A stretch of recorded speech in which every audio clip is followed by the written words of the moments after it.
여러분 안녕하세요. 네, 리더 양육 세 번째 시간. 결국 비대면입니다, 여러분.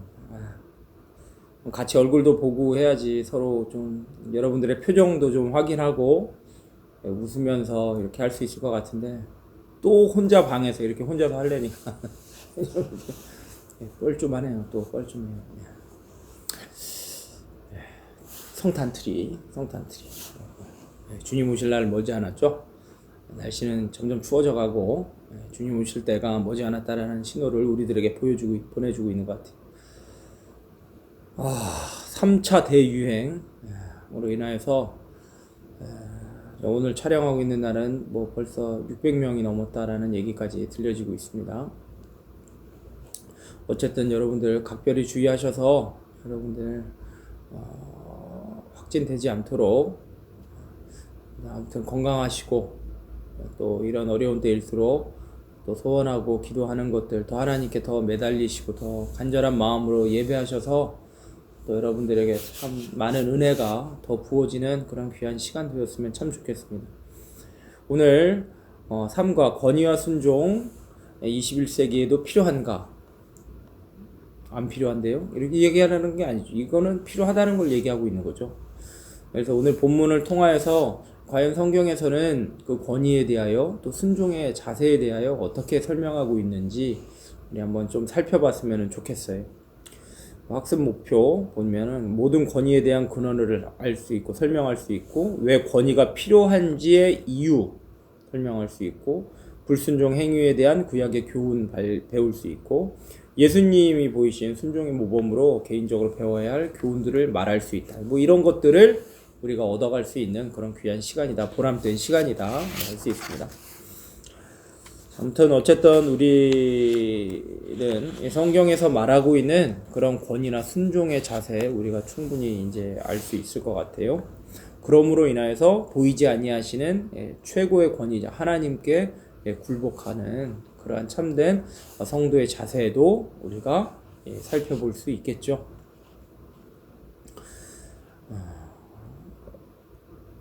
권위가 뭔가 제가 한번 네이버에서 한번 찾아봤더니 권위, 권세, 권자에 위엄, 위자 그러니까 뭐 어떤 힘을 나타내는 거예요. 권위.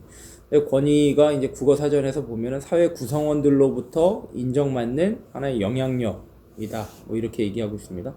사회 구성원들로부터 널리 인정받는 영향력. 인정받지 않는 영향력은 권위가 될 수 없는 거죠. 모든 공동체 안에서 다 같이 인정하고 있는 인정된 영향력을 권위라고 얘기하고 있습니다. 또 이제 순종이라고 하는 말, 순종이라는 말은 사실 사회에서 많이 필요하기보다는 우리 성경에서 많이 얘기되어지고 있죠. 명령되어진 바 하나님의 말씀에 대한 순종을 많이 우리는 강조하고 교훈하고 있습니다. 순할 순자에 따를 종자, 순전한 마음으로 따르는 것을 얘기합니다. 군대에서 하고 있는 복종의 개념하고는 조금 다르죠. 복종의 개념. 무조건 복종해야 되는, 무조건 그 명령에 대하여 복종하는 그러한 개념하고는 조금 다릅니다. 사회에서 그 어떠한 직장에서나 어떤 상사에 대한 그런 복종의 개념도 사실 성경에서 말하고 있는 순종의 개념하고는 조금 약간 좀 다르죠. 다르긴 하지만 오늘 본문에서의 얘기는 그런 것들을 구분하지 않습니다. 모든 권위, 우리 교회 안에서의 권위도 있지만 사실 교회 밖에 이제 사회에서 우리 모두 믿는 사람이나 믿지 아니하는 모든 분들 그 안에서 같이 있는 그런 우리의 질서를 위하여서 세워져 있는 모든 권위 그거 다 얘기하고 있고 그 다음에 순종, 복종, 굴종 이런 것들 다 다 하나로 생각해서 그냥 순종이라는 단어로 우리들에게 얘기하고 있어요. 우리들에게 다 이런 모든 것들이 다 필요하다라고 하는 것을 얘기하고 있는 거죠. 그래서 서론 1번 보게 되어지면 우리에게 왜 권위가 필요한가? 우리가 구속될 수밖에 없는 어떠한 영향력, 그 영향력 아래 우리가 있는 거죠. 참 얼마나 요즘은 자유를 말하고 있지 않습니까? 우리 생각대로 해야 되고 또 우리가 뭐 다른 하지만 알고 보면 그럼에도 불구하고 우리는 어떠한 법의 구속 아래, 어떠한 권위의 구속 아래 우리는 구속되어서 살고 있다라는 거죠. 구속 아래가 아니고 구속되어져 살고 있다라고 하는 걸 알 수 있죠. 뭐 대표적인 예를 지금 교재에서는 교통법규를 얘기하고 있어요. 만약에 여러분들 교통법규가 없다라고 생각해 보십시오. 그러면은 뭐 여기에서도 나와 있지만 뭐 오른쪽에서 운전을 할 것이냐, 왼쪽에서부터 운전할 것이냐. 이제 우리는 오른쪽에서 운전하죠. 그죠? 뭐 아무튼 뭐 하지만은 뭐 그랬을 때 나는 오른쪽으로 하는데 저 사람은 저쪽 맞은편에서 왼쪽에서, 그럼 결국은 이제 충돌하게 되어지잖아요. 골치 아파지는 것입니다. 누가 먼저 갈 것이냐, 사거리, 삼거리 뭐 이런데 하면은 서로들 막 머리 먼저 뒤밀고 막 가잖아요. 신호만 딱 꺼지면 그때부터는 그냥 들이미는 사람이 이기는 거예요. 목소리 큰 사람이 이기고. 아주 혼란스럽습니다. 혼란스러워요. 두렵습니다. 아주 그냥 두렵죠. 여러분들 이런 무질서, 교통법규가 없으면 여러분 이 세상은 정말 굉장히 혼란스러울 것이다 생각되어집니다. 그리고 또 이제 어떤 법이 없거나 우리를 보호해주는 경찰관 만약에 없다라고 한다면 그렇죠. 약육 강식의 어떠한 그러한 원시의 사회로 아마 돌아가지 않을까라는 생각이 들어요.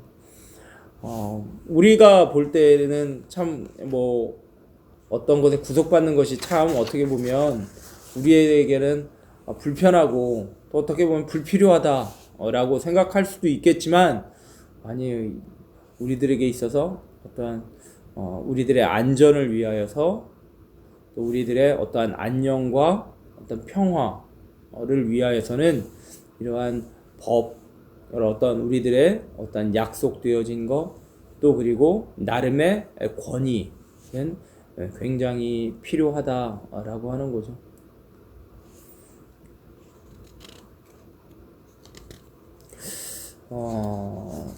한번 2번 한번 보도록 할게요. 2번.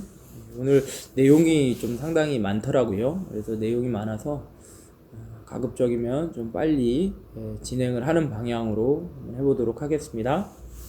권위의 근원에 대해서 한번 살펴보겠습니다. 권위 어디에서부터 출발하였는가 할 때, 자, 로마서 13장 1절에서부터 7절까지에 있는 말씀.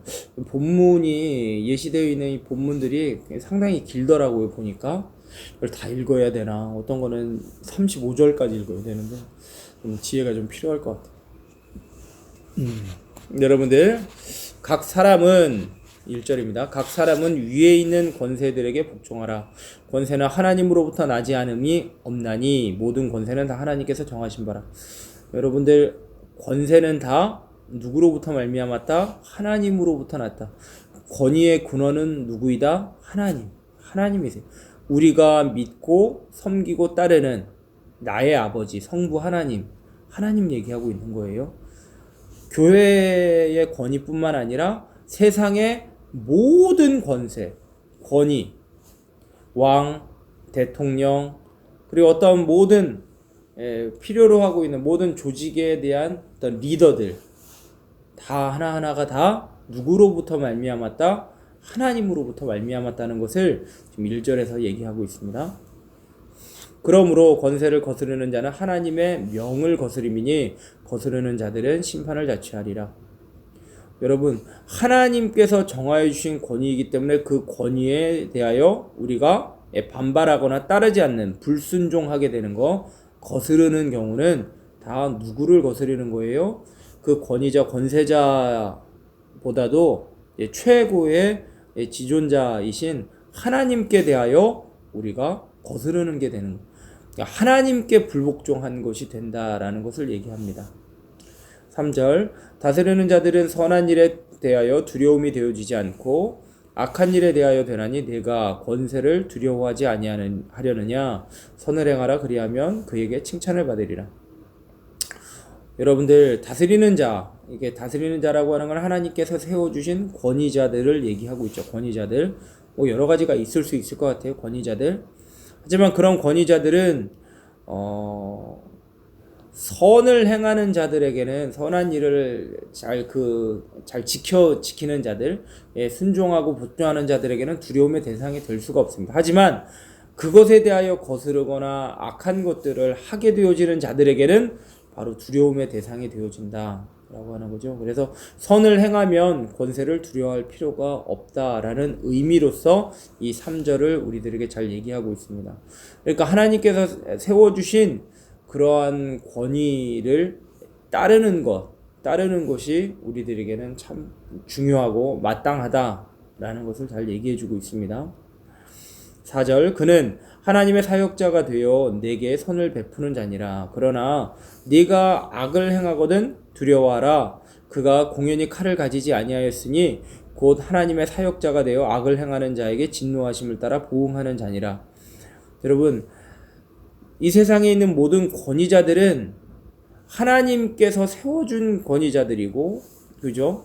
그리고 그의 말을 따르지 않는 경우는 하나님의 명을 따르지 않는 게 되는 거죠. 불복종하게 되는 거죠. 고로 그는 하나님이 세운 하나님의 사역자가 되는 거예요. 참 이해하기는 쉽지 않죠.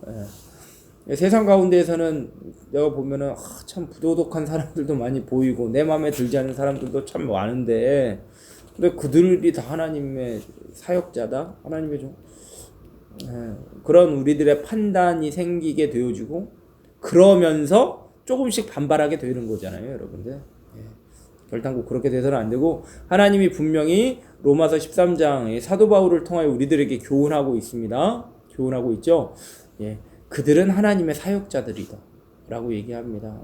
뭐 정부도 마찬가지고, 뭐 국회의원들도 마찬가지고, 인터넷 온라인 상에서는 엄청나게 욕을 받고 계시는 분들까지도 결국은 하나님께서 세워준 하나님의 사역자들이다 라고 얘기하는데, 사실 그들에게는 책임이 있는 거죠. 세상을 도덕적으로 또 윤리적으로 문제없이 바르게, 정의롭게, 질서 있게, 그리고 무엇보다도 그 피권세자들에게, 그 대상들에게 안전과 어떤 행복, 유익을 줘야 되는 그러한 책임이 그들에게 있죠. 근데 그러한 일을 감당하지 않는 경우는 누가 심판하십니까? 하나님이 심판하시는 거예요. 하나님이 심판하시는 거예요. 어쨌든지 간에 그는, 다스리는 자, 그는 하나님의 사역자가 되어 내게 선을 베풀어야 된다. 선을 베풀어야 될 의무가 있어요. 그런데 그가 악을 행하거든 두려워하라. 악을 행한다. 내가 악을 행하거든 두려워하라. 그렇죠. 우리의 입장에서 악을 행하면 그 사람이 선을 베푸는 자로서 기본적인 그 책임을 다했을 때에 우리 가운데에는 두려움이 있어야 돼요. 그때 당시에는 칼을 차고 있었죠. 칼이 있었습니다. 왜냐하면 질서 있게 다스리기 위하여서는 칼이 좀 필요했었죠. 그래서 불의한 자들을 다스리는 데, 징계하는 데 있어서, 보응하는 데 있어서 필요한 도구였었습니다.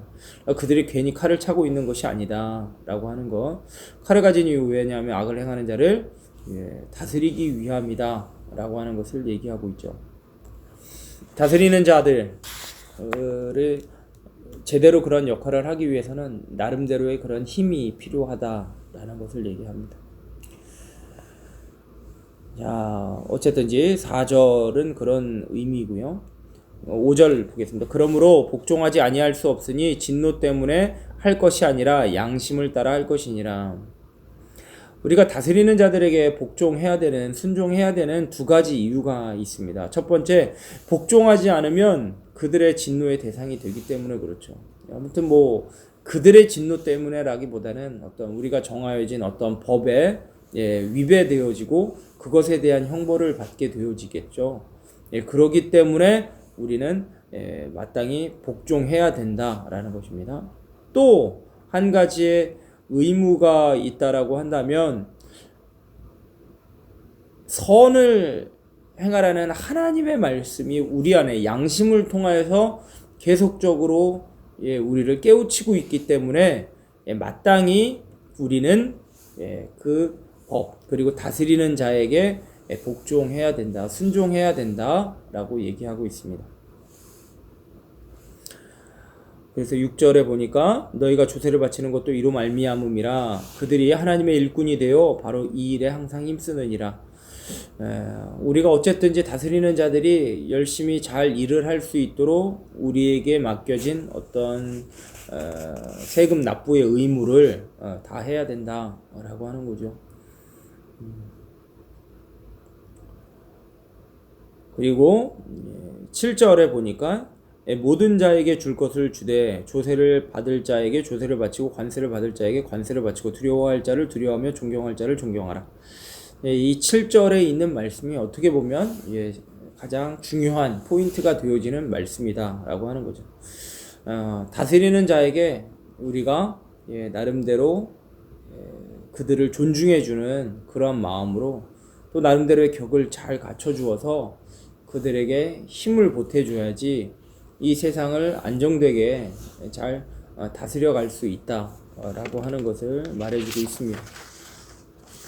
그래서 우리 한번 볼까요? 자, 우리 27페이지에 보게 되어지면 그래서 빈칸 채우기가 있어요. 모든 능력과 권위는 땡땡땡께로부터 나왔다. 보통 이렇게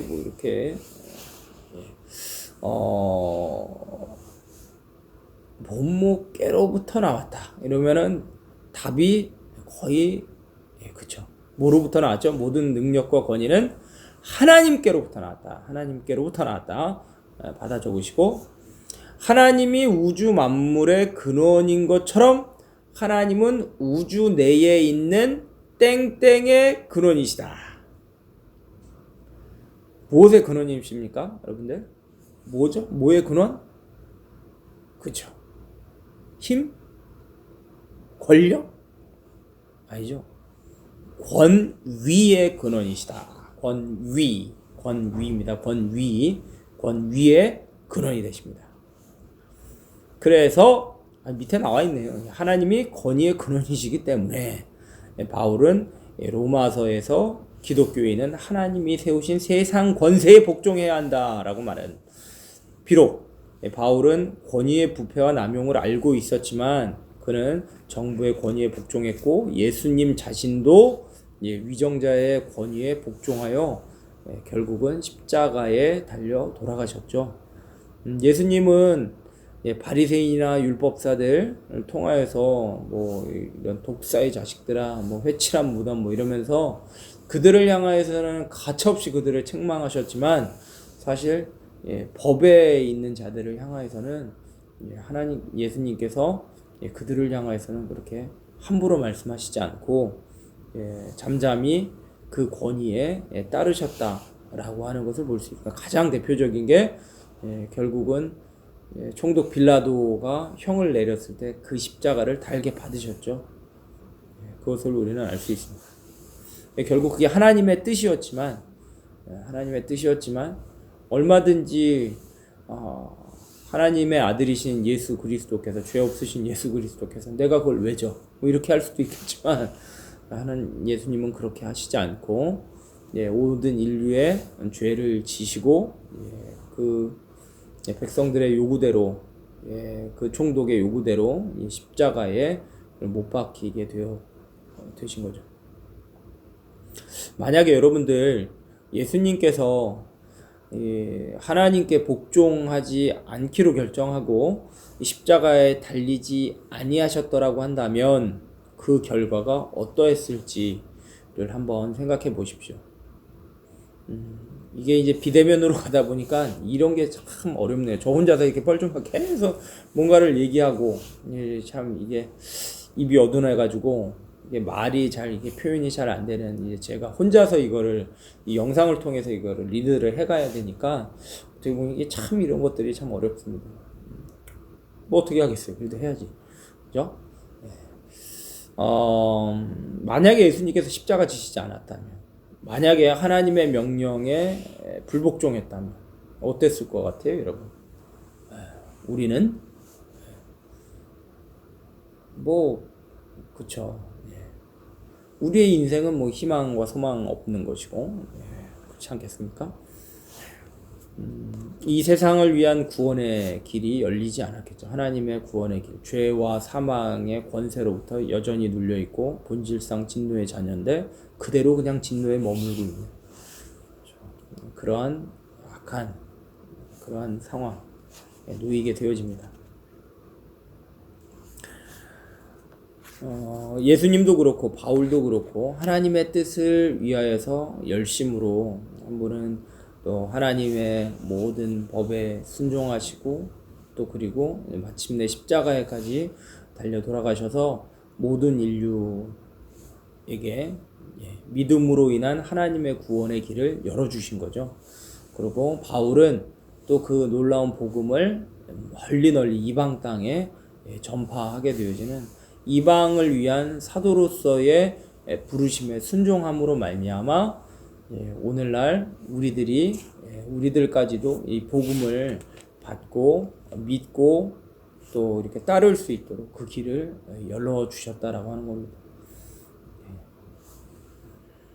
우리가 만약에 이러한 하나님의 권위뿐만 아니라 하나님께서 기름 부어 주신 세상의 권위 가운데 불복종한다면 마땅한 그러한 대가들을 우리는 분명 치르게 되고 그 불이익을 감내해 내야 될 것입니다. 우리 한번 3번 한번 보도록 할게요. 3번 권위에 대한 이제 불복종, 불순종에 대한 예가 이렇게 지금 나와져 있습니다. 불순종의 예 한번 볼게요. 사람들은 나라는 자기 중심의 문제를 가지고 있다.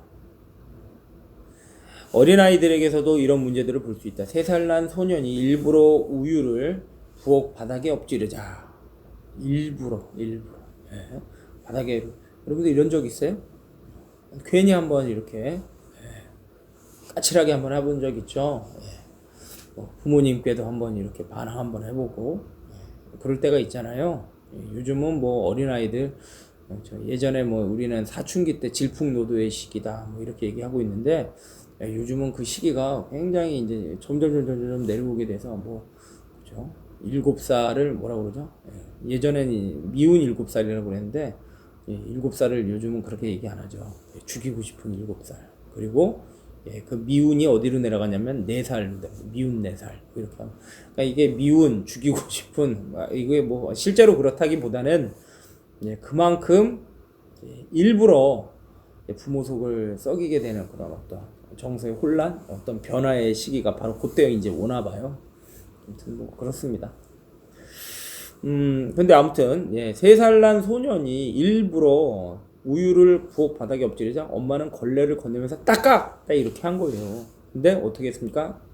아들이 안 하겠다 거절을 한 거예요. 난 안 할 거야 라는 문제를 가지고 있었다.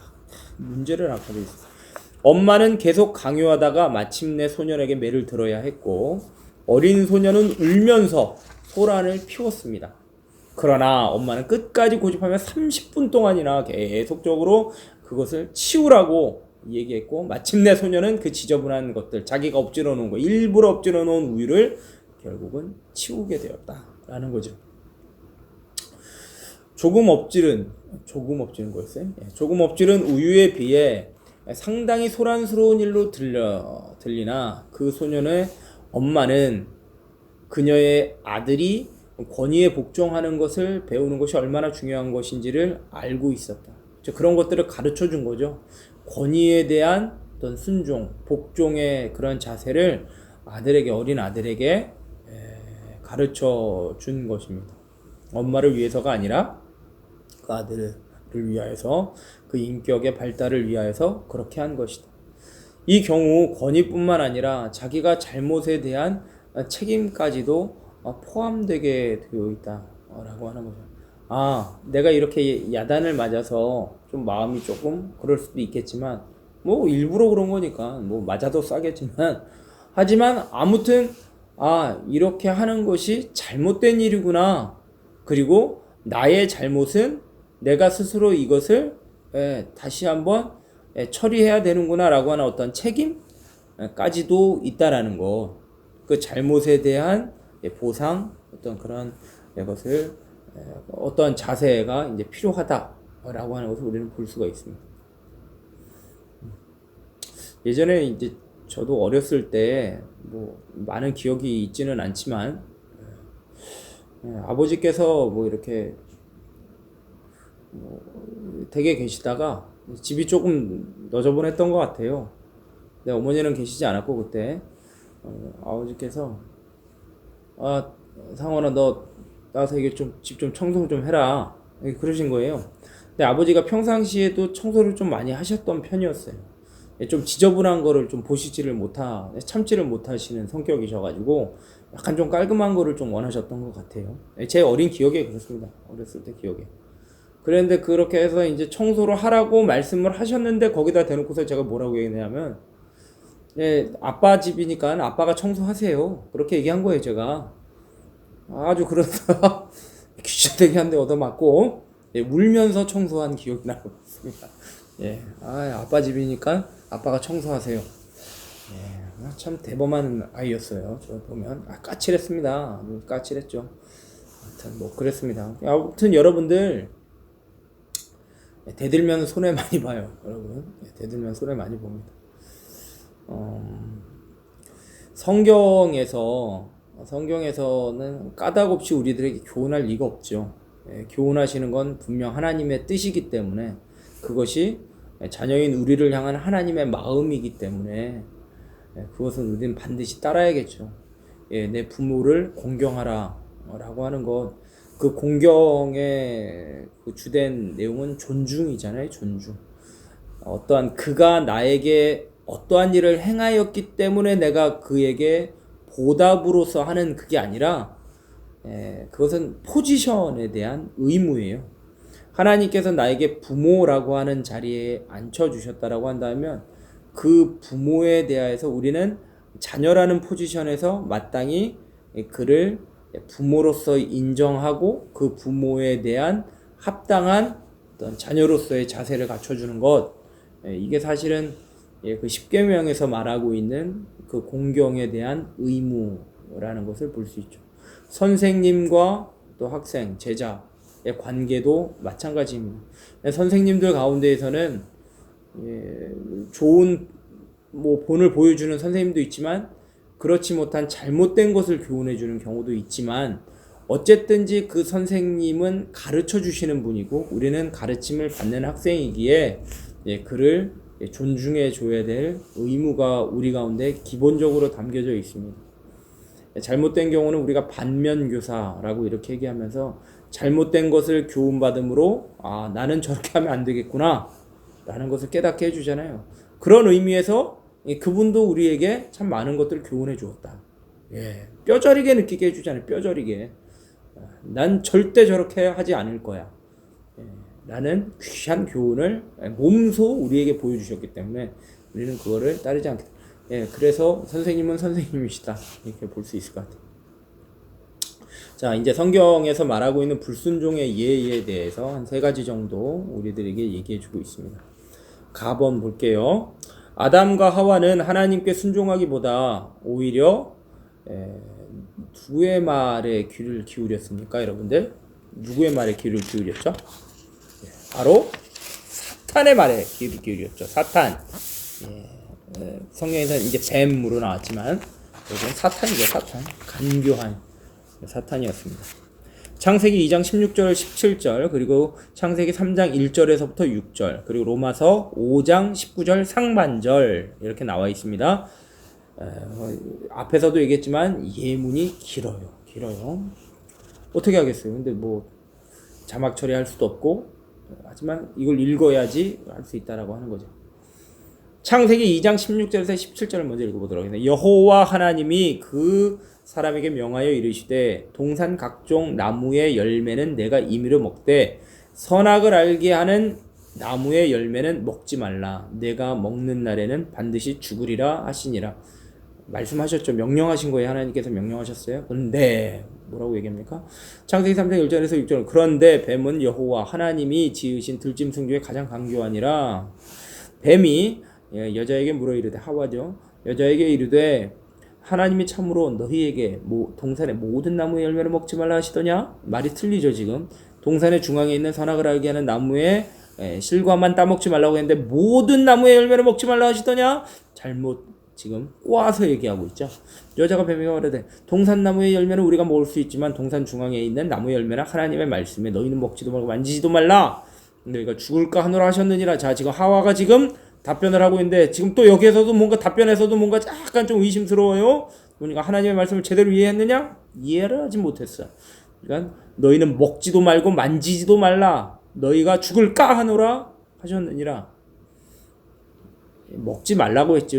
만지지 말라고 하시진 않았죠. 그리고 정령 반드시 죽으리라 말씀하셨는데, 지금 죽을까 하노라. 죽을 수도 있고 안 죽을 수도 있다. 하나님 이렇게 말씀 안 하셨잖아요. 둘 다 문제가 있는 거예요. 지금 사탄도 문제가 있고 지금 하와도 문제가 있어요. 그래서 우리는 진리의 말씀을 정확하게 알아야 된다라는 거. 우리가 조금만 잘못하면 그 틈새로 파고 들어오는 거예요. 이놈의 자식들이. 그죠? 뱀이 여자에게 이르되, 너희가 결코 죽지 아니하리라. 거기서 이제 꼬는 거죠. 왜? 죽을까 하노라 하니까 죽을 수도 있고 안 죽을 수도 있다라고 그 가능성을 열어줬잖아요. 살 수도 있다라는. 그렇기 때문에 그거를 비집고 딱 들어와가지고, 야, 너희 안 죽어, 걱정하지 마, 이렇게 되는 거예요. 너희가 그것을 먹는 날에는 너희 눈이 밝아져 하나님같이 되어 선악을 알 줄 하나님이 아심이라. 여자가 그 나무로 본즉 먹음직도 하고 보암직도 하고 지혜롭게 할 만큼 탐스럽기도 한 나무인지라. 여자가 그 열매를 따먹고 자기와 함께 있는 남편에게도 주매 그도 먹은지라. 이게 참 안타까워요. 안타까워요. 사실 이 책임이 누구에게 있느냐면 아담에게 있는 거죠. 왜냐하면 아담, 하와가 만들어지기 전에 아담이 사실은 먼저 명령을 받은 거죠. 창세기 2장 16에서 17절에 있는 말씀은 사실 아담에게 주신 말씀이에요. 근데 아담이 자기의 뼈 중에 뼈, 살 중에 살인, 자기의 돕는 배필인 하와에게 그것을 정확하게 전달을 했어야 됐고, 그리고 어쨌든지 간에 하와가 어떠한 상황 속에서도 하나님의 말씀을 지켜 행할 수 있도록 그렇게 바르게 함께 나누고 교훈하고 격려해 줬어야 되는데, 그런 부분에서 참으로 안타까웠었던 거죠. 그래서 하와도 넘어갔고, 그래 하와가 건네준다 해도 그건 안 돼, 그러지 마, 왜 그랬어, 그러면서 받지를 말았어야 되는데 그런 주저함이 전혀 없었던 것처럼 여기는 남편에게도 주매 그도 먹은지라. 너무 간단하게 인류 최초의 범죄, 최고의 범죄는 이렇게 해서 실행되게 되었다. 그래서 로마서 5장 19절에 보니까 한 사람이 순종하지 아니하므로 많은 사람이 죄인 된 것 같이 라고 해서 이 대표성이죠. 한 사람 아담이 결국은 하나님의 말씀에 순종하지 아니하므로 먹지 말라는 걸 먹었죠. 불순종함으로 말미암아서 결국은 그것이 이제 죄의 본성이 어떻게 돼요? 인류 대대로 모든 인류에게 다 유전되게 되는 원죄가 결국은 물려지게 되는 안타까운 그런 타락의 모습을 우리가 볼 수 있습니다. 아담과 하와의 불순종의 결과는 어떻게 됐습니까? 결과가 무엇이었죠, 여러분들? 각자에게 이제 하와에게는 해산의 고통이 있었고, 그리고 아담에게는 종신토록 수고를 해야 되죠. 땀을 흘려서 수고를 해야 되는데, 땅이 결국 그들로 말미암아 저주를 받아서 가시덤불과 엉겅퀴를 내게 되니까, 그래서 일을 한 대로 수확을 하게 되어지는 것보다 더 많은 일을, 더 많은 수고를 해야 되는 그런 일에 대한 어떤 고통, 어떤 책임이 따르게 되어집니다. 어쨌든지 간에 그들의 불순종의 결과는 그들은 결국 자신이 벌거벗음을 알게 돼서 수치, 부끄러움을 경험하게 되었고, 그리고 모든 것이 완전하게 갖춰져 있고, 무엇보다 자기를 창조해 주시고 함께 하셨던 그 하나님의 품으로부터 추방되어지게 되어진, 에덴 동산에서부터 추방되어졌습니다. 그들의 불순종은 인류 전체에게 죄의 본성을 전하게 되어지는 그러한 영향을 미치게 되었죠. 이 예는 인간이 하나님께 불순종할 때 그 결과가 얼마나 멀리까지 영향을 미치는가를 잘 보여줍니다. 하나님께 불순종하는 것은 여러분들 결코 사사로이 넘어갈 일들이 아닙니다. 하나님께 불순종하는 거 알면서 짓는 죄가 얼마나 더 심하겠어요, 여러분들. 여러분들 항상 하나님께 대하여 모든 일에 대하여 순종하시기 바랍니다. 보이지 아니하는 하나님께 순종할 수 있는 자가 보이는 우리 세상의 권세 가운데에서도 모범되게 잘 순종할 수 있는 것 같습니다. 이제 두 번째 예로 아론의 아들이죠. 아론의 아들 나답과 아비후가 등장을 합니다. 나답과 아비후. 자, 한번 볼게요. 나답과 아비후는 땡땡땡이 명하지 않은 그들 자신의 죄송합니다. 자신의 불로 분향을 했다 라고 했어요. 자, 나답과 아비후는 하나님이 명하지 않은, 적어요. 하나님이 명하지 않은 그들 자신의 분향불로 분향을 했다. 분향불로 분향을 했다. 정확한 답은, 말씀에 의거한 답은 다른 불이죠. 다른 불. 하나님이 명령하지 않은 다른 불로 분향을 했다. 다른 불이 더 맞는 것 같아요. 왜 분향불로 되어 있지? 그래서 말씀을 한번 보겠습니다. 레위기서 10장 1절에서부터 2절에 있는 말씀. 레위기서 10장 1절에서 2절. 아론의 아들 나답과 아비후가, 첫째와 둘째, 나답과 아비후가 각기 향로를 가져다가 여호와께서 명령하시지 아니하신 다른 불을 여호와 앞에 분향하였더니 불이 여호와 앞에서 나와 그들을 삼키매 그들이 여호와 앞에서 죽은지라. 굉장히 두렵죠. 네. 원래는 이제 그 분향을 해야 될 때 그 시간과 또 어떠한 기름을 사용해야 되는지, 이 불을 어디에서부터 가져와야 하는지에 대하여서 분명히 레위기서에서는 그것이 이제 다 등장이 되어져 있습니다.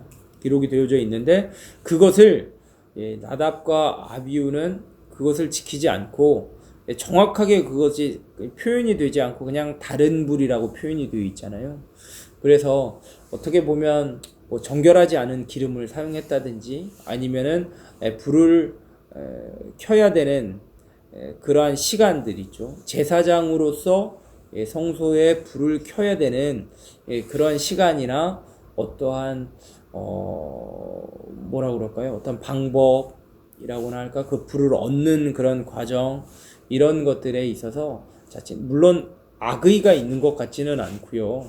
어쨌든지 성전에 불이 꺼지지 않도록 그렇게 분명히 그들은 최선을 다했겠지만, 최선을 다해도 하나님의 말씀 안에서 최선을 다해야 되는데 그들은 그러지 않은 거예요. 그것을 이제 다른 불이다라고 이렇게 얘기한 거예요.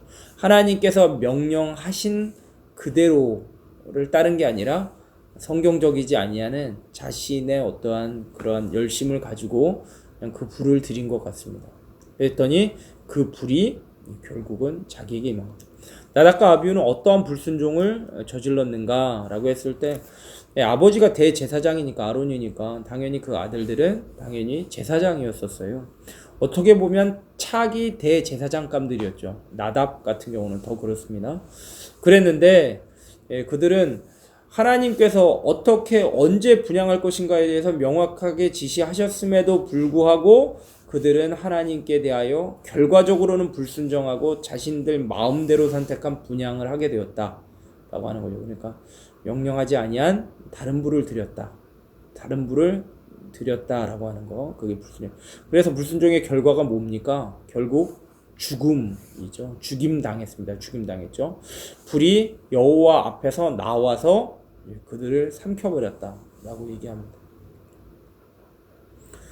그리고 그들의 불순종, 제사장은 뭡니까? 하나님과 백성 사이에서의 중간자 역할, 중개자를 하잖아요.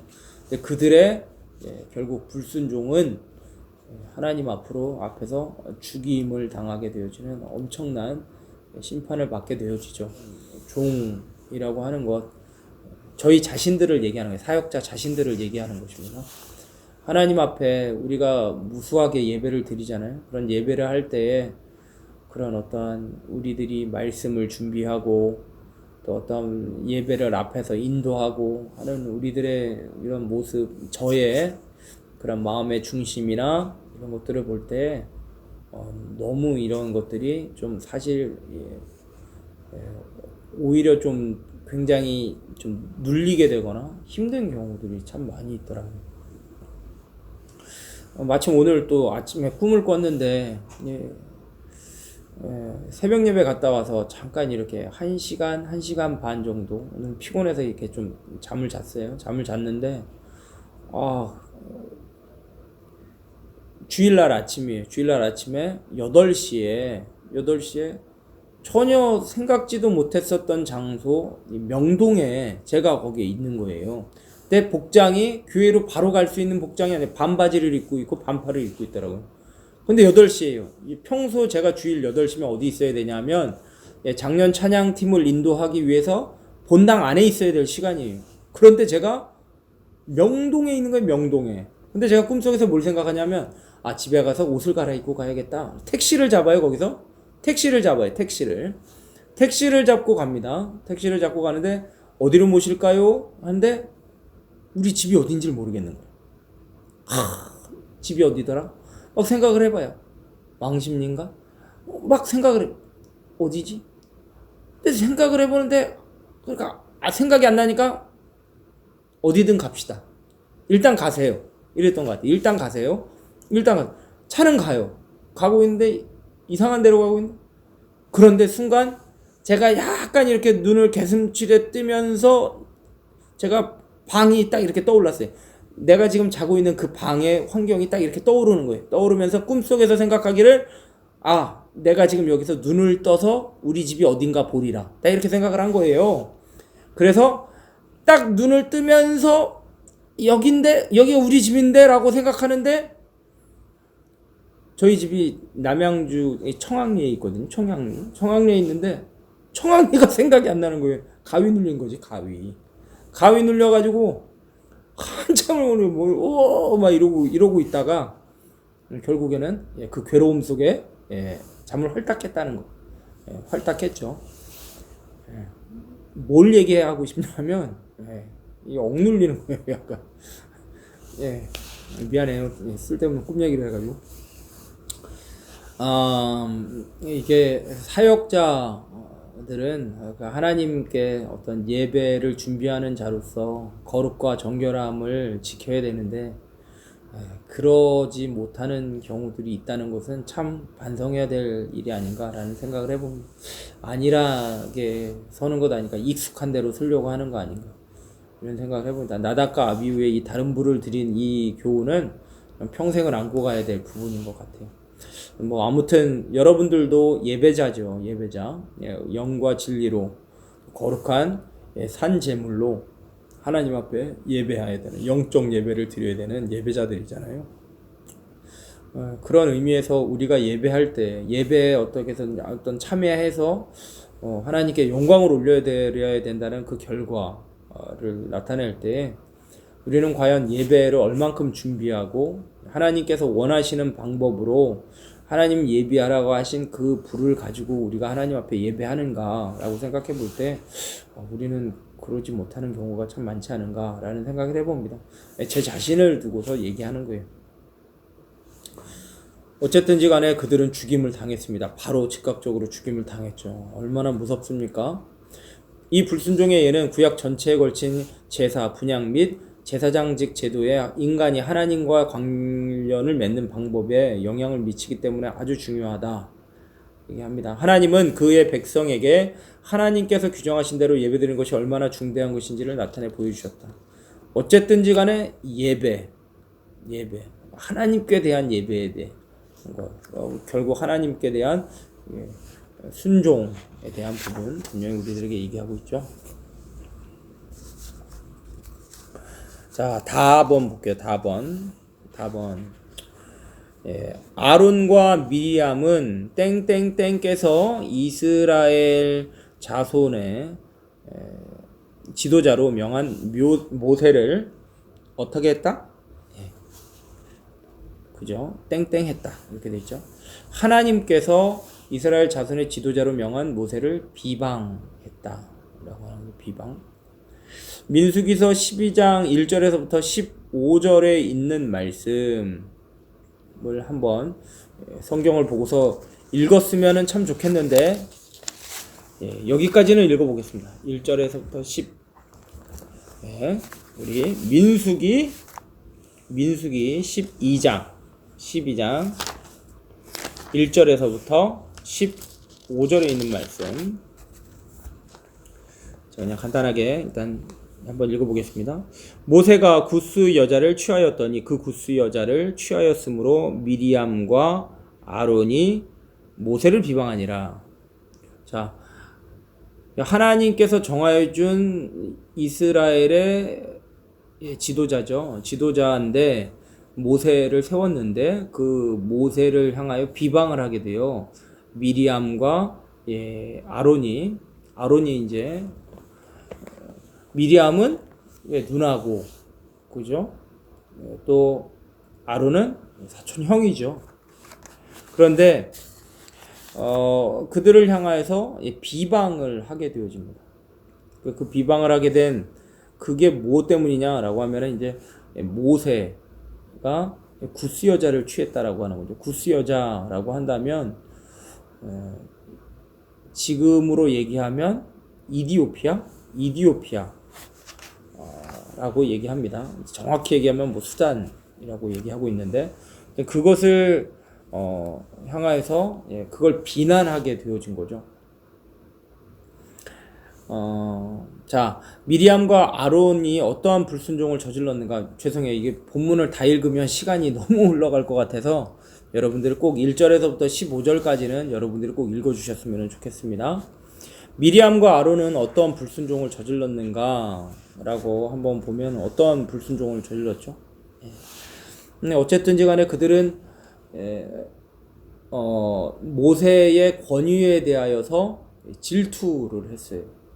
질투를 했습니다. 왜 너만 하나님을 만나고, 너만 왜 하나님의 말씀을 들을 수 있고, 너만 왜 백성들을 다스리는 그런 지도자의 역할을 감당하느냐 라고 하는 거죠. 그들은 모세의 두 가지의 결점을 들어서 비방을 하게 되어집니다.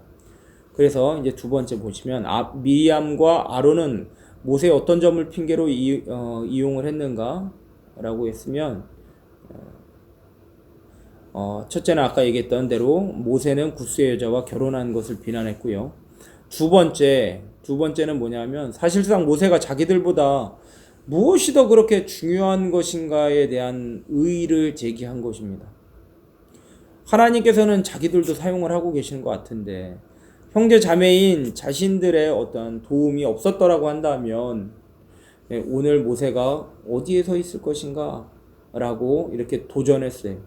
자기들의 역할이 이만큼 있는데 왜 너만 권위자로서 그렇게 서 있느냐 라고 하는 그 권위에 대한 그런 질투가 너무나도 강하게 작용했던 것을 볼 수가 있습니다.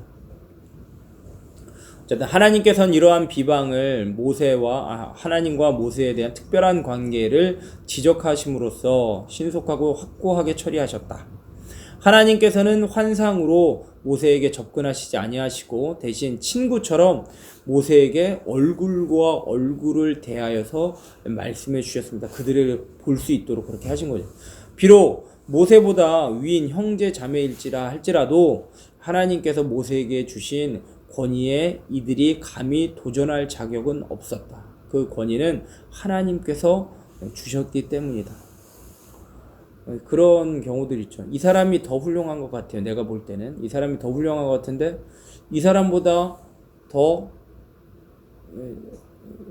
아무튼 못난 그런 사람을 하나님께서 들어서 이 사람을 권위자로 세워주셨어요.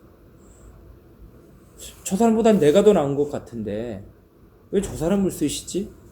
이런 생각을 할 수도 있죠. 사회 안에서도 그렇잖아요.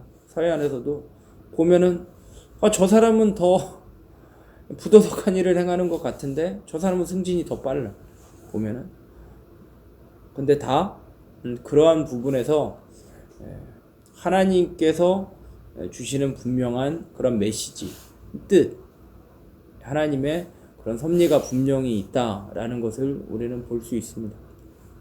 어쨌든지 미리암과 이 아론은 하나님 앞에서 범죄한 거죠. 하나님께서 정하여 주신 그 권위에 불복하였다는 것을 볼 수 있습니다. 아론과 미리암의 불순종의 결과 어떻게 됐습니까? 하나님께서 이스라엘 자손의 지도자로 지명한 모세를 비방한 것에 대하여 미리암은 결국 모세의 누나죠. 미리암은 한센병에 걸리게 됩니다. 나병에 걸리게 되어지고, 그리고 그 병이 낫기까지 모든 백성은 더 나아가지 못해 행진을 하지 못했어요. 그냥 그곳에 계속 머물러서 그게 낫기까지 기다려야 되는 시간이 지체되어지는 그러한 결과를 초래하게 되었습니다.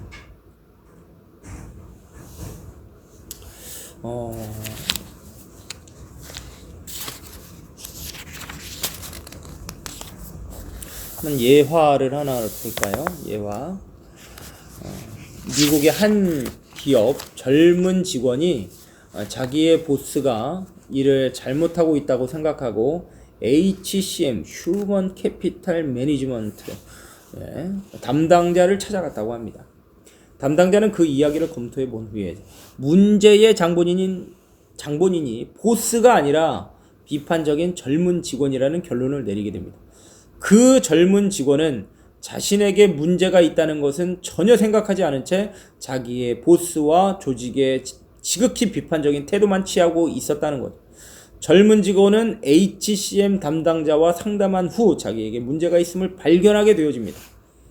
여기에서 중요한 것은 잘못된 권위에 무조건 복종이나 순종을 해야 한다는 것이 아닙니다.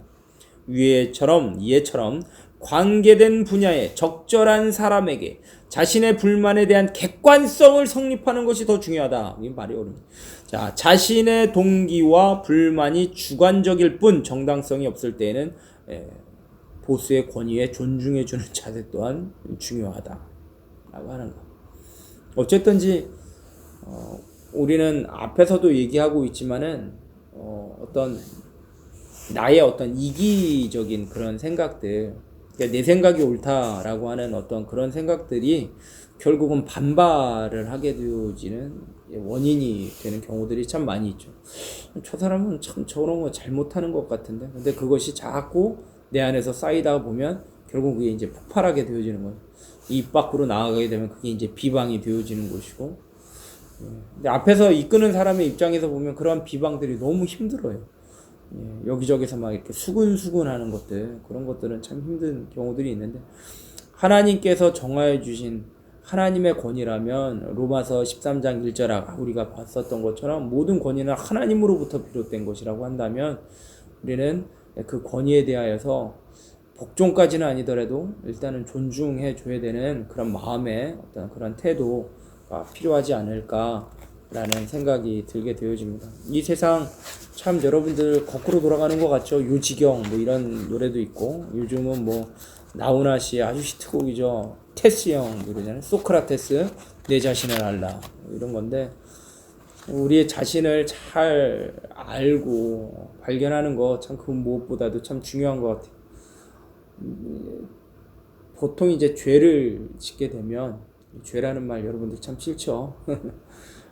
성경에서 이제 하나님 원치 않는 것들을 이제 행하는 것을 보통 우리가 죄라고 얘기하고 있는데, 죄를 행할 때에는 사실 내가 뭘 하고 있는지를 감지하지 못하는 경우가 참 많이 있는 것 같아요.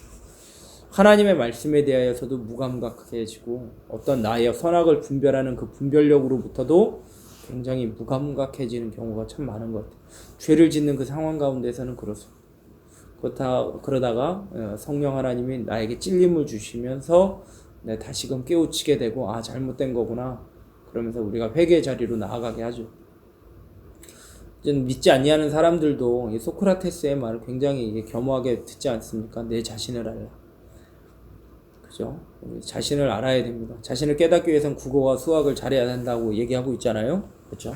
주제 파악을 해야 되고, 분수를 알아야 되고, 그래야 된다라고 얘기하고 있는데, 어쨌든 우리 자신을 잘 이렇게 분별해낼 수 있는 것, 남을 판단하기보다는 내 자신을 먼저 돌아볼 줄 아는 그러한 냉철함이 좀 우리 가운데 좀 필요하지 않을까라는 생각이 듭니다. 네 번째가 아직 남아있네요. 고라와 다단과 아비람은 모세와 아론의 지도력에 대항하였다. 대항입니다. 대항. 시간이 없어서 죄송해요. 너무 많이 지나갔는데 민수기 16장 1절에서부터 35절에 나와 있어요. 이게 35절까지 본문이 아주 깁니다. 고라와 다단과 아비람, 이게 이제 과거에는 그런 어떤 가족, 친족들, 혈연 공동체로서 그냥 부족을 이루고 이랬었잖아요. 그런 상황에서 이제 나중에 이제 고라 자손, 이렇게 고라 자손 굉장히 유명한 그런 자손들이었는데, 그들이 어떤 그런 가족 혈연 부족의 대표자로서 모세와 아론의 그 권위에 대하여서 또 불순종하게 되어지는 거죠. 그 안에 그 배후에는 어떤 것들이 자리 잡고 있었는가라고 한다면 그 안에는 질투심이 자리 잡고 있었습니다.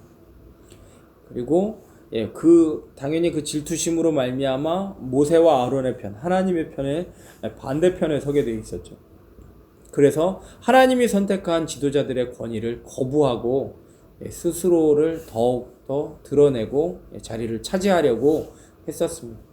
그러므로 인해서 결국은 하나님의 말씀을 불순종하게 되어지는 결과를 빚게 되어지는 거죠. 하나님께서 세워주신 그 권위에 불순종하게 되면 결국은 하나님께 대하여 불순종하게 되는 것이다. 다시 한번 우리가 생각해 볼 수 있겠죠. 그래서 고라와 다단과 아비람, 결국 그 불순종의 결과는 어떻게 되었는가라고 할 때 땅이 그 입을 벌려서 그들을 다 집어 삼켰다라고 이렇게 얘기하고 있습니다. 그들뿐만 아니라 그들의 가족 전부 다, 그렇죠? 아니, 몰살 당하는 거죠. 근데 이걸 누가 다 보느냐면 그 백성들이 다 보는 거예요. 모세와 아론뿐만 아니라 그 백성들이 그 앞에서 그걸 다 보게 되어집니다. 불순종의 결과가 얼마나 무서운가를 하나님께서 그 자리에서 직접 보여주시는 거예요. 사랑하는 우리 청년 여러분들, 지금 다 끝난 것도 아닌데 어쨌든지 간에 지금 불순종의 예를 우리가 살펴보았죠. 결론적으로는 하나님께서 세워주신 권위에 대하여서 우리는 순종해야 될 것이 필요하다.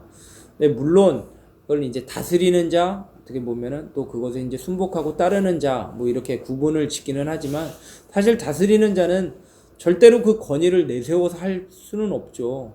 예수 그리스도께서 우리에게 보여주신 것처럼 온유함과 겸손함으로 나보다 남을 낮게 여기고, 낮게가 아니라 낮게, 시옷반 낮게 여기고, 좋게 여기고, 서로 격려해주고 또 이렇게 하나님의 일을 할 수 있도록 또 더 힘을 내서 충성할 수 있도록 최선을 다할 수 있도록 격려해주고 칭찬해주고 북돋아주는 것. 만약에 이제 그 3살배기가 이렇게 거실에 우유를 일부러 쏟은 거, 그런 잘못에 대하여서는 그가 또 그에 대한 죄의 잘못을 알고 또 그것에 대한 이것을 다시금 자기가 정리하고 회복시켜야 된다라는 그 책임이 있다라는 것을 가르쳐주기 위한 어떤 징계, 질책, 그런 것들이 또 필요하다라는 거죠. 그러한 의무가 다스리는 자에게 있어야 돼요.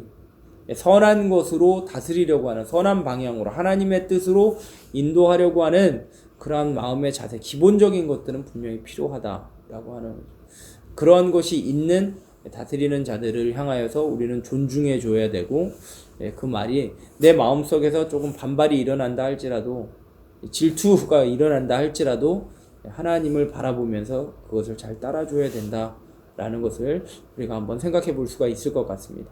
이제 순종에 대하여서 한번 배워보도록 하겠습니다. 성경에서는 다윗에 대하여서 이제 우리들에게 얘기해주고 있는데요. 다윗의 권위에 대한 인식을 한번 살펴볼게요.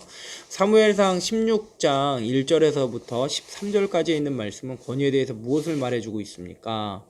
근데 뭐 사무엘 선지자가 이제 하나님의 말씀을 거슬렸었던 초대왕 사울을 하나님께서 버리시고 이제는 사무엘은 내가 다시 왕을 세울 것이다 라고 하면서 사무엘 선지자를 이새의 집으로 보내시죠. 이새의 집으로 보내셔서 그 가운데 많은 아들이 있었는데 그 아들들이 다 지나갈 때는 그는 아니다 말씀으로 마음으로 감동을 주셨죠.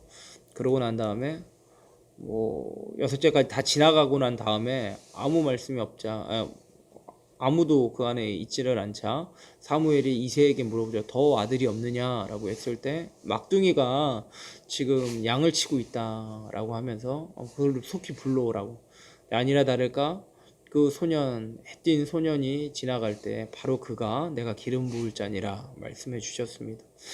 하나님께서는 사람은 외모를 보거니와 나 여호와는 중심을 보느니라 라고 말씀하시면서 마음의 중심을 보시면서 하나님의 법을 따를 귀한 종 다윗에게 기름을 부음으로 말미암아 이스라엘의 2대 왕으로 즉위시켜 주시는 모습을 보게 되어집니다. 그런데 중요한 것은 16장에 있는 이 내용은 결국은 다윗이 바로 즉위되어진 게 아니죠. 수년의 시간이 흐른 다음에 결국은 그는 사울 왕에 이어서 2대 왕으로 부임하게 되어집니다. 사울은 이스라엘 백성의 첫 번째 왕이었지만 하나님께서 그를 거절하였고 예언자 사무엘을 보내어서 다윗을 새로운 왕으로 기름을 부었습니다. 하지만 사울은 여전히 왕위에 있었고 다윗은 왕이 될 모든 권한을 가졌음에도 불구하고 그는 통치자인 사울을 왕으로서 계속적으로 존중하고 따랐다라고 하는 걸 볼 수 있죠.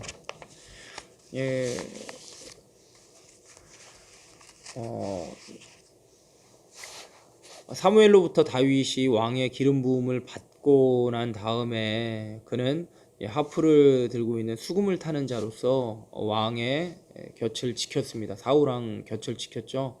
그가 수금을 탔었을 때에는 악신이 막 떠나가고 그 마음의 평안이 막 찾아오는 거예요. 그러니까 오히려 더 다윗을 많이 찾았고 다윗을 좀 따랐죠. 왜냐하면 또 골리앗도 이긴 장본인이기도 하고 그러다 보니까 다윗을 많이 의지하고 그를 많이 칭찬했었던 것 같습니다. 처음에 사울은 그랬어요.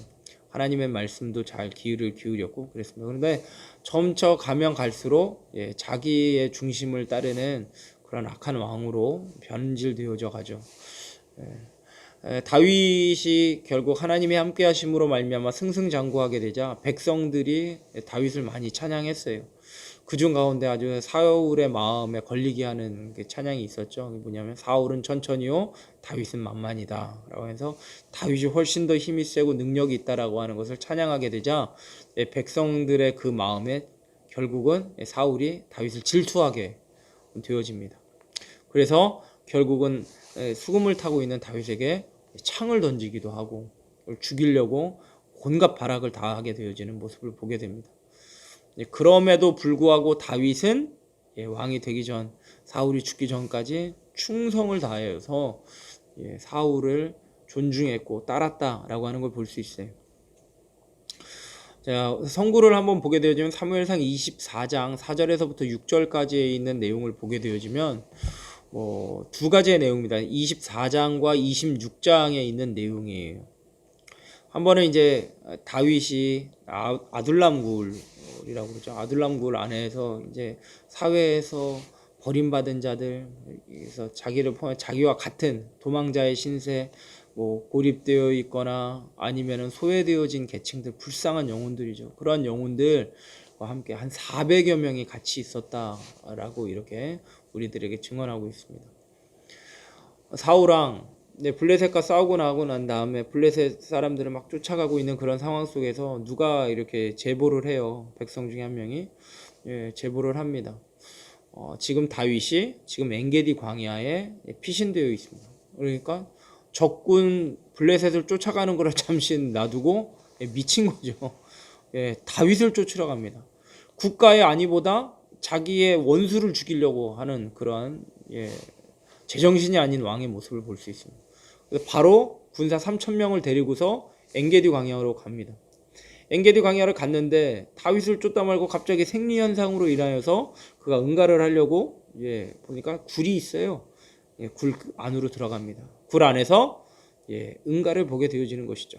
그런데 그 응가 보는 그 굴이 마침 그 더 깊은 곳에는 누가 있었느냐? 다윗과 다윗의 일당들이 있었던 것이에요. 그래 옆에서 이렇게 훅 들면 주여, 이제 다윗에게 얘기하는 거죠. 당신에게 이제 기회가 왔습니다. 하나님께서 당신에게 이제 저 원수를 손에 붙여주셨습니다. 오늘이 바로 그날입니다. 죽이십시오. 그랬을 때 물론 크게 얘기한 게 아니겠죠. 당연히 들리니까. 그래서 다윗이 몰래 그때 당시에 뭐 랜턴이 있었습니까? 뭐 전등이 있었습니까? 아무것도 없었죠. 그러니까 서로 이제 그러는데 다윗이 그 사울을 몰래 응가 싸고 있는 그 사울 몰래 뭐 등지고 있었는지 뭐 알 수는 없지만 그 조용히 가서 그 왕의 옷깃을 뵙니다. 그래서 그것을 가져오고 그래도 그 옷깃 뵌 것도 양심에 찔렸다라고 얘기합니다. 왜? 하나님의 기름 부음 받은 자를 내가 해할 수 없다라고 하는 거예요. 그러므로 말미암아 그 죄가 나에게 씌어지는 것 그런 것을 범죄하는 것을 다윗은 원치 않았다라는 것을 볼 수 있습니다. 26장에서도 다시 한번 기회가 나타나게 되어지는데 사울이 다윗을 죽이기 위해서 아무튼 뭐 힘을 많이 썼어요. 그런데 또 누가 얘기하는 거죠. 이번에는 다윗이 10광야에 있습니다. 하길라 사는 진영에 있는 것 같습니다. 뭐 아무튼 뭐 그래서 그런 제보가 들어갔어요. 사울이 당장 3,000명을 데리고 또 갔어요. 뭐 저기 하면은 3,000명이다. 3,000명을 엄청난 거죠. 한 사람 죽이기 위해서 3,000명을 데려간다는 그런 것은 제정신이 아니고서는 그렇게 할 수가 없는 상황이었습니다. 근데 일단 그 진영으로 갔어요. 그래서 거기에서 자기 진영을 펴니다. 사울이 자기 군대들. 시간이 지났어요. 밤이 되었습니다. 근데 다윗이 이제 나와 함께 저 사울의 진영으로 갔다는 것을 이제 누군가 또 얘기했나 봐요. 다윗이 나와 함께 저 진영으로 들어갈 자 누구겠느냐 그랬더니 아비새라고 하는 친구가 같이 가겠다라고 얘기했습니다. 그랬더니 딱 그 진영에 가서 사울의 진영이 보이네. 사울이 묶고 있는 그 장막이 보여요. 그러니까 사람들이 이제 뭐 이렇게 보초를 서고 있습니다.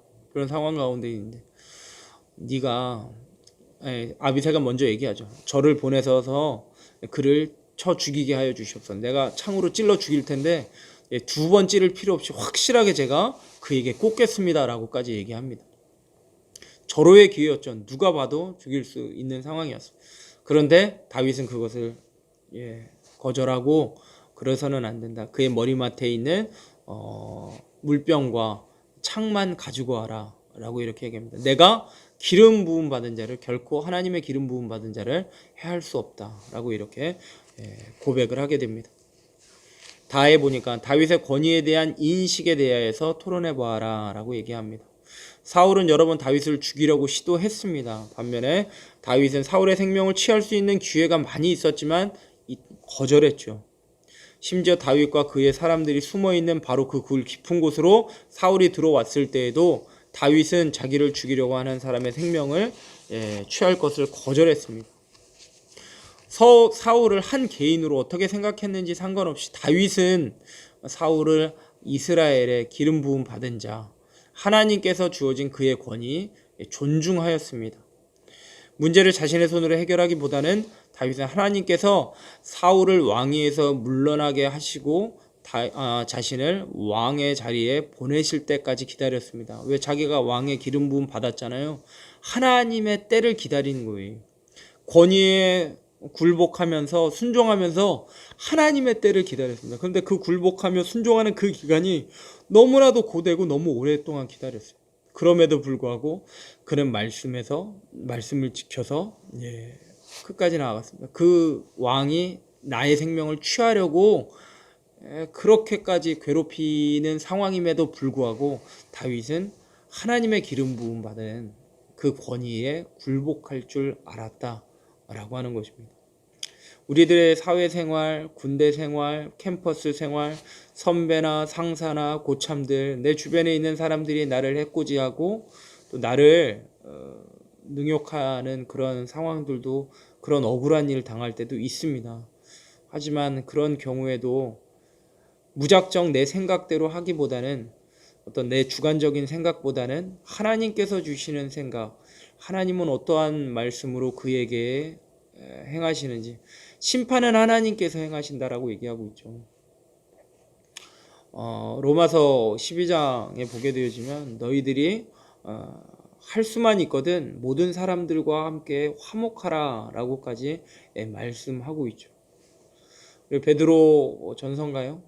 까다롭게 하는 자들에게까지도 너희들은 순복해야 된다 라고 말씀해 주시고 계시는 것을 알 수 있습니다. 여기서 까다롭게 한다라고 하는 것은 내가 도저히 납득할 수 없는 그러한 돌아이 같은 그런 분들이라도 분명히 하나님께서 세워주신 권위자로서 존중해 주어야 된다 라고 하는 것을 잘 얘기해 주고 있습니다.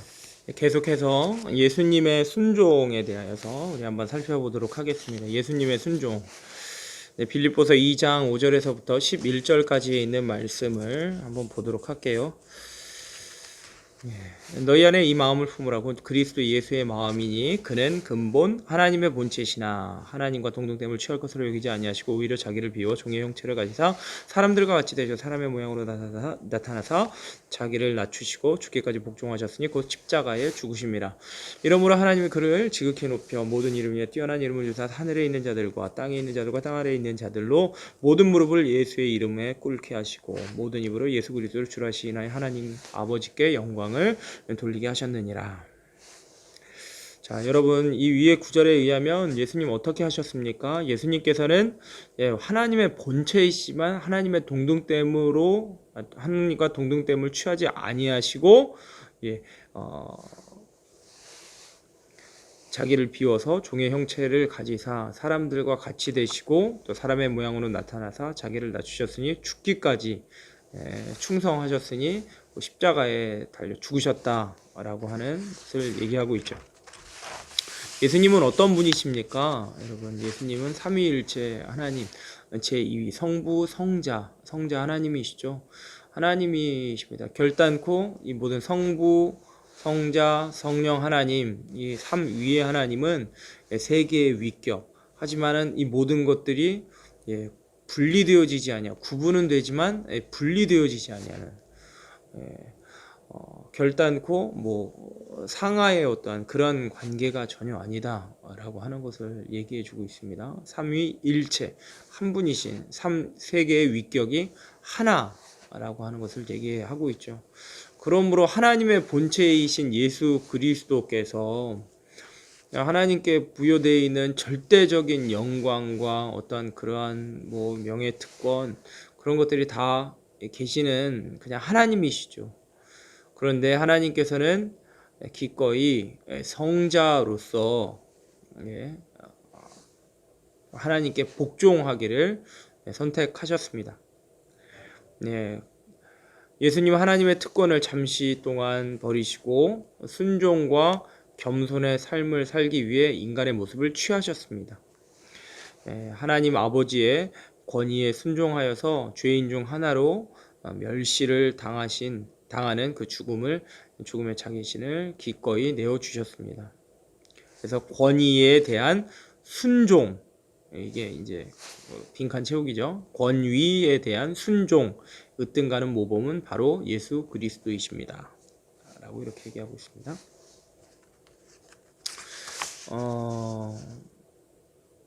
계속해서 말씀 보도록 하겠습니다. 시간이 너무 많이 흘러서 마음이 조금 급하기는 하는데요.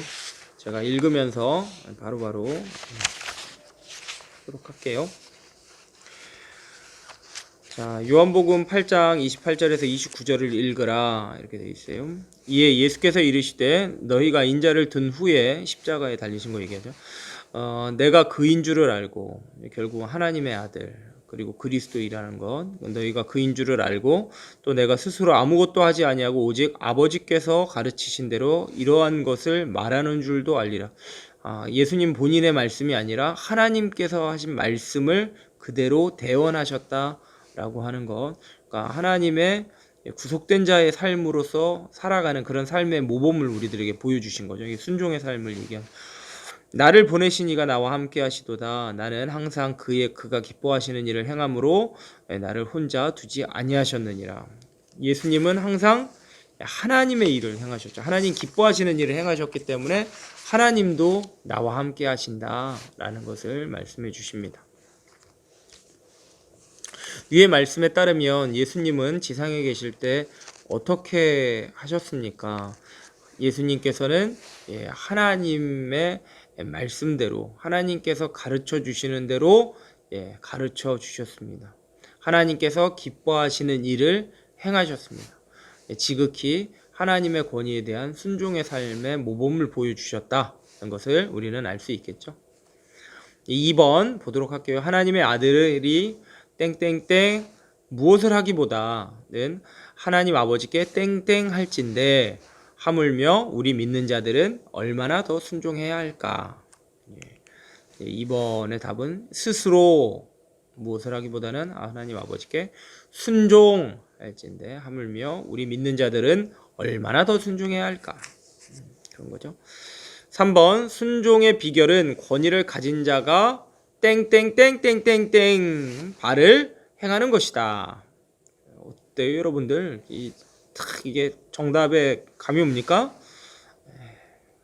전혀 오지 않았는데 답은 권위를 가진 자가 원하고 기뻐하는 바를 행하는 것이다. 자기가 원하고 자기가 기뻐하는 일을 하는 게 아니라 맞아요. 권위를 가진 자가 원하고 기뻐하는 일, 그 사람의 아니면 그분의 원하는 바, 그분의 기뻐하는 바를 행하여야 한다라고 하는 것을 잘 얘기해 주고 있죠. 자, 여기 3번 밑에 보니까 중요한 말씀이 하나 있네요. 권위와 권위주의를 구분할 줄 알아야 된다라고. 권위주의다라고 하는 거는 권위를 잘못 오용하는 사람들을 얘기하는 거죠. 권위주의는 권력이나 지위를 가지고 상대방을 통제하고 억압하는 도구로 사용하며 상대방을 인정해 주지 않는 그러한 태도를 얘기합니다. 모든 것이 하향, 그렇죠. 하대하죠. 이러한 것들은 잘못된 것이기 때문에 우리가 분별해야 됩니다. 자, 히브리서 5장 7절에서부터 10절까지에 있는 말씀을 한번 보도록 하겠습니다. 7절 그는 육체에 계실 때에 자기를 죽음에서 능히 구원하실 자에게 심한 통곡과 눈물로 간구와 소원을 올리셨고 그의 경건하심으로 말미암아 들으심을 얻었느니라. 심한 통곡과 눈물이라고 하는 것은 어떻게 보면 주님께서 그만큼 고통의 시간들을 보내셨는데, 물론 삶 자체가 하나님께서 인간의 옷을 입고 내려오신 것 자체가 굉장한 고통이죠. 그리스도의 비하라고 이렇게 얘기하고 있지 않습니까? 근데 그보다도 아무래도 이런 심한 통곡과 눈물이라고 하는 것은 결국은 십자가를 의미한다라고 얘기할 수 있습니다. 결국 그것으로 말미암아서 그 어떤 십자가의 죽음, 그걸 통하여서 결국 하나님께서는 그 가운데에서 그 십자가의 순종으로 말미암아서 결국 부활하시게 되어지는 모양이 되어지죠. 그가 아들이시면서도 받으신 고난으로 순종함을 배워서 라고 얘기하고 있습니다. 아들이시면서도 그러니까 모든 영광을 가지고 계시는 하나님의 아들, 하나님의 상속자시죠. 그럼에도 불구하고 그분은 고난으로서 그 모든 것들을 순종하시는 그 순종의 본을 모든 성도들에게, 우리들에게 본을 보여주셨습니다. 교훈해 주셨습니다. 온전하게 되셨은즉 자기에게 순종하는 모든 자에게 영원한 구원의 근원이 되시고, 결국 고난 가운데에서도 묵묵하게 순종하는 그러한 모습을 통하여서 모든 자, 모든 성도들에게 영원한 구원의 근원이 되어주셨다 라고 얘기하고 있습니다. 하나님께 멜기세덱의 반차를 따른 대제사장이라 칭함을 받게 되었다 라는 거죠. 이 멜기세덱의 반차, 이 멜기세덱이라고 하는 이 평강의 왕이라는 의미를 가지고 있는데, 사실 이제 그 아브라함이 승리하고 돌아왔었을 때 아브라함을 환영해 준 그 대제사장이죠. 근데 그분이 어디 출신인지 어디에서 어떻게 나타나는지 전혀 알 수가 없습니다. 어찌됐든지 간에 여기에서 말하고 있는 멜기세덱의 반차, 어떤 순번, 어떤 순서 뭐라고 얘기할까요? 그러니까 보통 레위인들이 제사장을 맡을 때는 제사장들에 대한 어떤 섬기는 순서들이 있었거든요. 그러니까 어느 족속, 뭐 레위 안에 뭐 어떤 뭐라고 그래야 될까요? 어느 가정, 뭐 예를 들면은 고라 자손들도 사실 레위인이었었거든요. 그러한 어떤 순서들이 있었습니다. 그 반차가 있었거든요. 그 순서보다 레위인들이 따르는 그 제사장의 순서보다도 더 우선되어지는 게 멜기세덱의 반차였다. 뭐 어떻게 보면은 인간으로서는 범접할 수 없는 하나님의 대제사장 직을 그냥 상징하는 구별된 제사장, 그것을 우리들에게 잘 얘기해 주고 있습니다. 뭐 대제사장 중에 대제사장이다, 뭐 이런 얘기라고 얘기할 수 있겠죠. 예수님은 어떻게 순종하셨습니까? 하나님은 종종 우리가 좀 더 주님을 닮고 우리에게 순종을 가르치시기 위해 우리에게 고난을 더 허락해 주시고 계셨습니다. 우리가 겪는 고난은 우리의 죄를 대속하신 주님의 것에 결코 비교할 수가 없겠죠. 하지만 하나님께 대한 순종은 우리의 자존심, 안락, 재산의 희생 등을 때로 요구하실 때가 있습니다. 그것은 고통스럽고 심지어 위협적일 수 있습니다.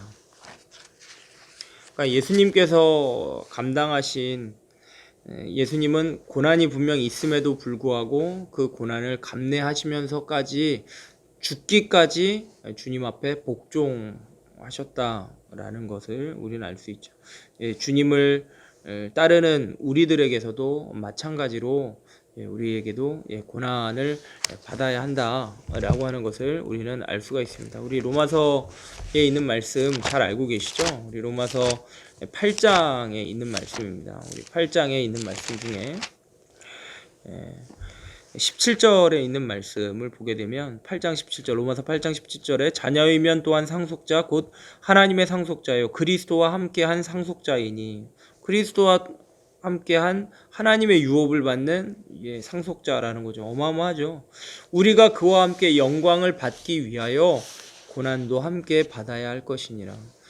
예수 그리스도를 믿는 하나님의 자녀된 우리들은 마땅히 당연히 그리스도께서 참여하셨던 그 고난 가운데 우리도 참여하게 되어진다라는 겁니다. 아까 제가 읽어드렸었던 그 부분에서는 우리의 모든 죄를 대속하여 주신 주님의 그 고난, 그 고통에 비하면 우리가 감당할 고난은 사실 지극히 적은 것들이다 얘기할 수 있겠죠. 그런 가운데 하지만 그럼에도 불구하고 하나님께서는 하나님께 순종의 열매를 맺게 하기 위하여서 우리에게 때로는 고난, 내려놓음 이런 것들을 우리들에게 허락해 주실 때도 있다라고 하는 것을 꼭 우리가 교훈 받아야 될 것 같습니다. 예수님은 고난을 통하여서 순종을 배우셨다 뭐 이렇게 얘기하고 있는데, 사실 우리에게 본을 보여주신 거죠. 배우셨다라기보다는 예수님 뭘 배우시겠습니까? 모든 것의 주체자이신데. 그래서 실천사항 마지막으로 읽겠습니다. 당신의 일상생활에서 현재 당신에게 권위를 행사하고 있는 사람들과의 인간관계를 평가해 보라. 당신은 당신에게 권위를 행사하는 자가 기뻐하고 원하는 바를 행하고 있는가? 당신에게 적용되는 관계에 대하여서 그 항목을 적어보고 부모, 남편, 고용주, 책임자, 교수, 교통법규, 간사님, 교사, 순장 등의 권위에 복종하는 당신의 태도와 행동을 서술해보라. 어떤 부분이 향상되어야 하는가? 자기 자신의 어떤 순종에 대하여서 한번 각 파트별로 이렇게 배점을 한번 해보라는 얘기죠. 여러분들은 부모님께 대하여, 또 아니면 여러분들 그 각자 캠퍼스나 직장 여러 가지 환경 가운데에서 분명 그런 직분들이 다 있죠. 그 가운데에서 하나님께서 허락해 주신 그 권위, 어떤 상사나 고참이나 어떤 나의 선배들, 나의 동료들에게 이르기까지도 그러한 그들을 존중해 주고 또 그들이 뭐 나보다 리더의 위치에 있다라고 할 때 나는 그들의 기쁨과 만족을 위해서 내가 나름대로 충성하고 있는가, 순종하는가 한번 생각해 보는 거죠. 그래서 나는 가정에서, 나는 집에서, 아니면 나는 직장에서, 나는 학교에서 이렇게 한번 생각해 볼 때, 나는 교회에서 생각해 볼 때, 나는 과연 뭐 집에서는 좀 내 마음대로, 그렇죠. 부모님 워낙에 가까운 지간에는 우리가 좀 관계를 소홀하게 할 때가 좀 많이 있죠. 그런 순종의 관계 가운데서 본다면, 그렇죠. 그런 것들을 한번 이렇게 자기 자신을 한번 점검해 보는 거 참 유익한 것 같습니다. 원래 약속하기로는 우리가 즉석 퀴즈까지 해야 되는데 너무 양이 너무 많아가지고 저도 이 분량이 너무 많으니까 여러분들에게 좀 사실 좀 뭐라 그럴까요? 죄송한 마음도 있고 좀 걱정도 되고 그렇습니다. 하지만 긴 시간 여러분들이 이렇게 함께 해주셔서 너무나도 감사하고요. 제가 시작 기도를 못했는데 마지막 마무리 기도 제가 하고 마치도록 하겠습니다. 하나님 아버지, 우리들에게 이러한 귀한 시간을 통하여서 하나님께서 세워주신 권위에 대한 순종의 자세 우리가 한번 살펴보았습니다. 절대 권위자이신 우리 하나님께 대하여 당연히 우리는 순종해야 된다라는 것을 우리는 말씀을 통하여서 너무나도 많이 배워왔습니다. 하지만 우리가 일상 가운데에서 살아가는 동안에 부딪히는 많은 사람들과의 관계 가운데에서의 어떤 순종의 자세, 권위를 인정하고 또 순종하는 그러한 자세에 대하여 이렇게 성경의 예를 살펴보면서 구체적으로 살펴보는 것 참으로 저희들에게 유익한 시간이었음을 다시 한번 생각하게 되어집니다. 하나님 아버지, 나의 만족을 쫓기보다는 하나님의 영광을 위하여 나아가는 우리들에게 있어서 또 하나님께서 세워주신, 기름 부어주신, 또 하나님께서 각자에게 부어주신 그런 권위를 인정하고 또 존중해주고 공경하고 또 그분의 어떤 말을 잘 따라서 하나님을 거스리는 자들 되어지지 않도록 하나님 축복하여 주시고, 또 우리 귀한 리더들 또 하나님께서 세워주셨습니다. 또 리더들로서 부순장, 순장으로서 또 회장으로서 또 여러 가지 각처에 있는 그런 또 책임자로서 잘 감내하게 하시고 선한 본을 보이게 하시고 또 순종의 본을 보이며 많은 순원들에게, 청년들에게 또 많은 선한 영향력을 미칠 수 있는 우리 귀한 청년들 될 수 있도록 함께하여 주시옵소서. 긴 시간 이렇게 함께한 청년들을 축복하여 주시고 은혜 베풀어 주시길 간절히 바라옵고, 리더 양육 가운데 함께하여 주신 우리 주 예수 그리스도의 이름으로 감사하며 축복하며 기도하옵나이다. 아멘. 감사합니다. 정말 수고 많이 하셨습니다. 고맙습니다.